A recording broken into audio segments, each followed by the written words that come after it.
First off, what kind of made you guys want to set this movie in Canada? I think it was a way to, what's nice, the opportunity you have with sequels is to create a new landscape. And, you know, we were always joked about, like, Bad News Bears go to Japan as an example of that. But realizing that these guys, in the first movie, worked at the border, that you could really just move them up 10 miles, and then suddenly you're in a new sort of cultural landscape, you're a fish out of water, and you can have all these sort of same kind of, you know, funny jokes. A whole new world to play with. Yeah, and we read a true story about how some border reassessment had been done and some land was owed to the U.S. And we thought that was actually a really funny premise, that some guys would then be, you know, made to take over and sort of patrol that area and become an occupying force for a town that's now going to become American.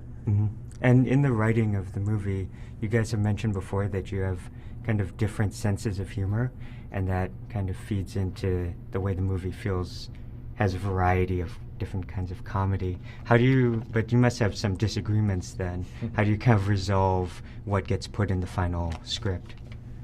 I mean, you know, if it makes us all laugh, it's going to go in. If we have disagreements, thankfully we have evolved to the point where instead of having an hour-long argument, which is like, I know it's funny, I know it's not funny, I know it's funny, I know it's not funny, now we actually just shoot it several different ways and see how it turns out. And having those different layers also means we can throw stuff in, even if it's like, okay, maybe half the people aren't going to get this joke. Well, the second time through, maybe somebody gets it. So I think that's the fun thing. It makes these movies things that people like watching again and again and again, because I think people do realize, oh wow, there was a joke there that I never saw before. Oh wow, they buried this little joke.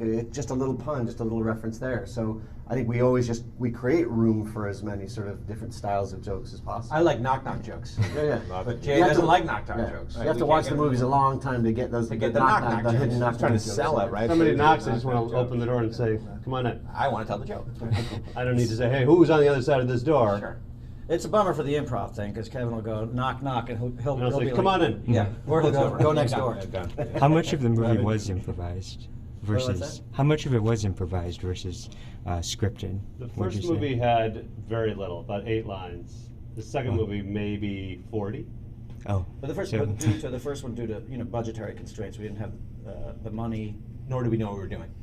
Yeah. Right. nor did we have Scripted the courage. hard, you know. Now, we're well More prepared. famous. Now it's all Pros, improvised. yeah. That's right. But for us, the goal is for it to feel improvised. But the thing is that any writing session for the movie is essentially an improvisation exercise, because we're in a room just throwing stuff around to each other. So hopefully that translates Yeah. to the page. And this movie was funded partly via Kickstarter.